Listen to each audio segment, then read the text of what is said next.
Hello guys, welcome to Storytimes. Thanks for joining us. Today we've got a brand new story to share with you. Support the channel by liking, commenting, and subscribing. I promise, even more interesting stories. Also, let us know in the comments which city you're watching from. Now, let's start today's story. It was just once. You're overreacting, she said, when I caught her with someone else. He actually knows what he's doing in bed. I didn't argue, just walked out. 2 weeks later, she showed up at my job crying. After finding out, he gave her an STD. Some lessons in life cost more than others. For my ex, Vanessa, that lesson came in the form of a prescription and a whole lot of regret. I'm not the type to air dirty laundry. But this story needs telling, not because I'm proud of how it ended, but because sometimes karma does the work for you. I'm Carter, 29, head chef at Ember, one of the most popular restaurants in our mid-sized city. I worked my way up from line cook over 7 years. No culinary school, just pure grit and an obsessive attention to detail. The hours are long, the work is demanding, but I love what I do. The kitchen is my domain, the one place where I have complete control and respect. I met Vanessa at the restaurant. She wasn't a regular customer. She was the event coordinator for a local tech company booking their holiday party. From the first planning meeting, there was a spark. She was gorgeous, tall, dark hair, killer smile. But what got me was her confidence and quick wit. By the end of that first meeting, we'd already shifted from professional to flirtatious. After the successful event, I asked her out. Our first date turned into a weekend-long adventure. And within 2 months, she had a drawer at my place. By 6 months, she was practically living there, though she kept her apartment for work purposes since it was closer to her office. Things were good, great even. She understood my crazy schedule, and I respected her ambition. We traveled when we could, cooked together on my rare days off, and built what I thought was a solid foundation. Then came my birthday. I'd arranged to take a rare Saturday night off so we could celebrate. The reservation was set for 8 p.m. at Luciano's, the upscale Italian place across town that I'd been wanting to try. I left work early at 5, excited to have an actual evening out like a normal couple. When I got home, Vanessa wasn't there. No big deal. She was probably running late at work or getting ready at her place. I texted her, "Hey, I'm home. Are we meeting at Luciano's, or are you coming here first?" No response. I showered and dressed, checking my phone every few minutes. By 7:15, still nothing. I called, straight to voicemail. I started to worry something had happened, so I used the location sharing app we'd set up for safety when traveling. The map showed her at her apartment. Relief washed over me. She was fine, probably just getting ready and lost track of time. I decided to head over and surprise her, maybe even help her finish getting ready so we wouldn't miss our reservation. I still had a key to her place. We'd exchanged keys months ago. When I arrived, I heard music playing inside. I unlocked the door, calling out, "Vanessa, you ready? We need to." I stopped mid-sentence. There on her couch was Vanessa, partially dressed, straddling a guy I'd never seen before. They both froze, heads whipping toward me in perfect synchronization. Time seemed to stand still for a moment. Then Vanessa scrambled off him, adjusting her clothes. "Carter, what are you doing here?" Her voice was high-pitched, panicky.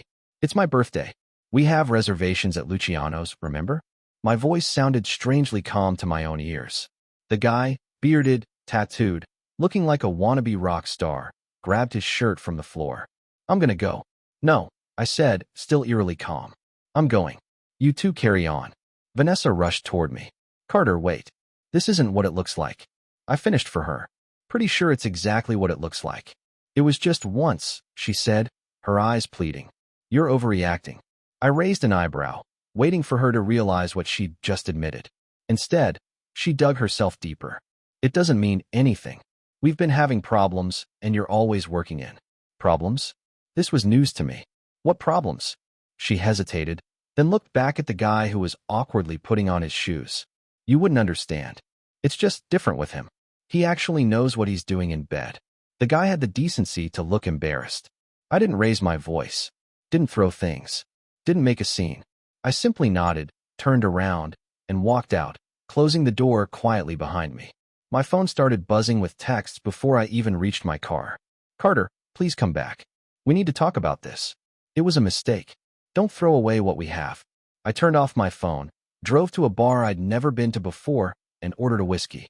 The bartender took one look at my face and left the bottle. By midnight, I'd made some decisions. I wasn't going to beg. Wasn't going to fight for someone who didn't value what we had. Wasn't going to be plan B while she explored her options. When I got home, I packed up all of Vanessa's things from my apartment. It didn't take long. Mostly clothes, toiletries, a few books. I put everything in 3 neat boxes, including the key to my place. Since her luxury apartment building had a concierge service, one of the perks she'd mentioned when explaining why she kept the place, I dropped the boxes off with the concierge the next morning on my way to work, asking him to notify Miss Riley that a delivery had arrived. He assured me he'd handle it professionally. Then I blocked her number, removed her from my social media, and threw myself into my job. New menu items, staff training, inventory optimization, anything to keep my mind occupied. For a week, I barely thought about her. My staff noticed the change in my mood, but were smart enough not to ask. I stayed later than usual, came in earlier, and took fewer breaks. The restaurant's owner noticed and complimented my dedication, unaware it was just emotional avoidance. The following weekend, I threw myself into developing new menu items for our seasonal change, spending all of Saturday experimenting in the kitchen.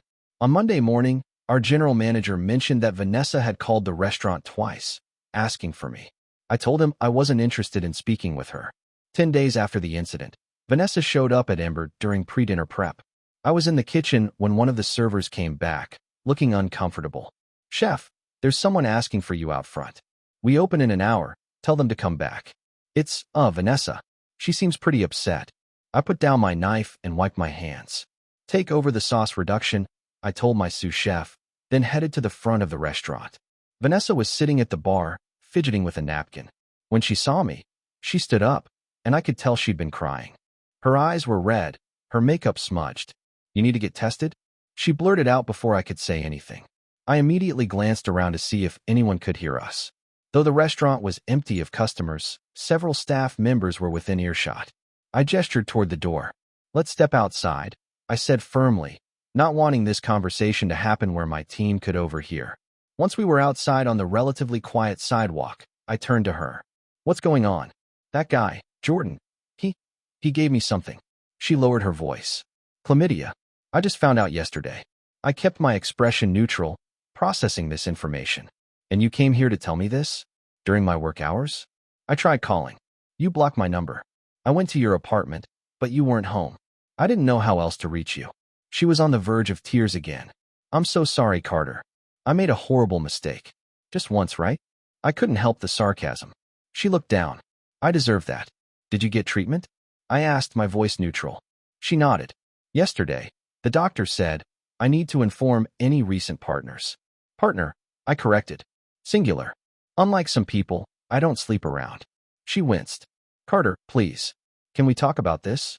About us? I miss you. What I did was stupid and selfish, and I regret it more than you can imagine. I appreciate you letting me know about the health situation," I said formally.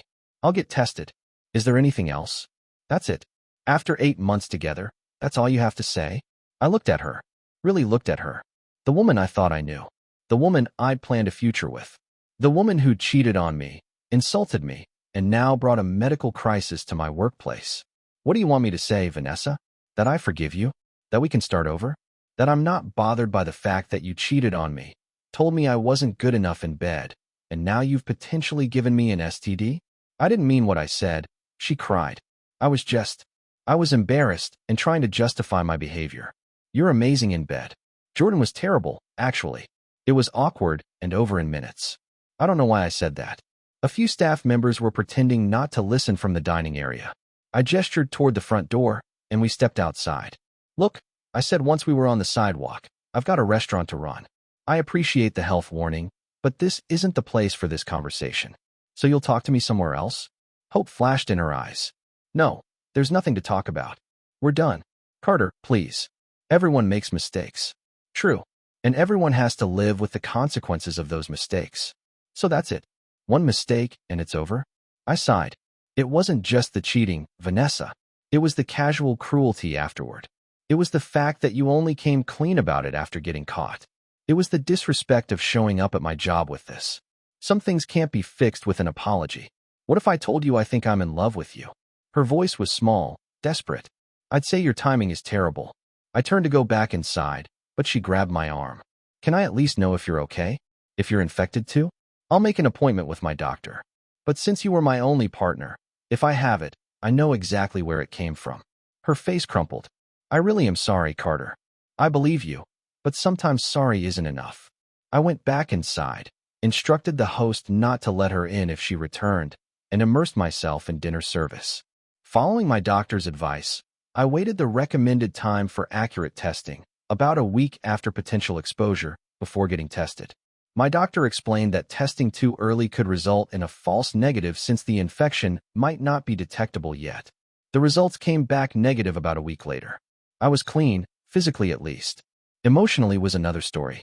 Vanessa continued to try to contact me for a few weeks, emails, messages through mutual friends, even a handwritten letter delivered to my apartment. Each attempt became more desperate, more dramatic. She'd made a terrible mistake. She'd never felt this way about anyone. She'd do anything for another chance. I didn't respond to any of it. A month after our breakup, I heard she'd been fired from her job.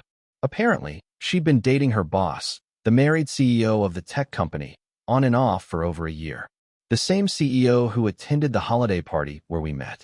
The STD situation had blown up their affair, leading to an HR investigation. According to my source, a bartender friend who served several of the company's employees, the company had a strict policy requiring disclosure of workplace relationships to HR. When the CEO's wife found out about both the affair and the STD, she contacted the board of directors directly.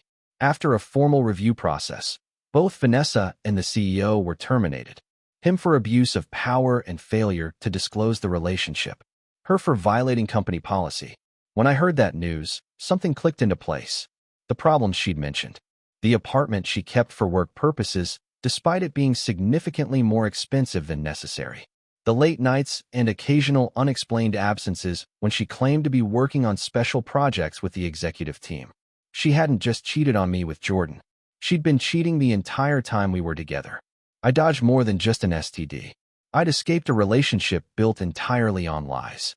6 months later, I was promoted to executive chef when my boss decided to open a second location. The increased responsibility and creative freedom helped me rebuild my confidence and move forward. I dated casually, but kept things light. Not quite ready to trust someone fully again. Then I met Elise, a food photographer assigned to shoot our new menu for a magazine feature. Smart, talented, straightforward. Everything Vanessa wasn't. We've been taking things slow, but for the first time since the breakup, I'm genuinely excited about the possibilities. Last week, I ran into Jordan at a local brewery. He recognized me immediately and looked like he wanted to disappear. I was surprised he knew who I was, but then remembered that our mutual friend group had several overlapping connections on social media.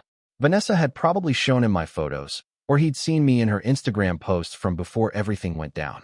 "Hey, man," he said awkwardly. I didn't know she had a boyfriend. When I found out, I never saw her again. For what it's worth, I'm sorry." I nodded, appreciating the unexpected apology. "Did you know about her boss too?" His eyes widened. "Her what?" I just shook my head. "Forget it. We both dodged a bullet." He raised his glass to that, and I returned to my friends without another word. Sometimes the best revenge isn't anything you do yourself. It's stepping back and letting someone's own choices catch up with them. Vanessa lost her job, her reputation, her health, temporarily, and the CEO, she was probably planning to upgrade to all along. Me? I kept my dignity, my health, my career, and eventually my ability to trust again. I'd say I came out ahead in the end, and that's a dish best served not cold, but with perfect timing.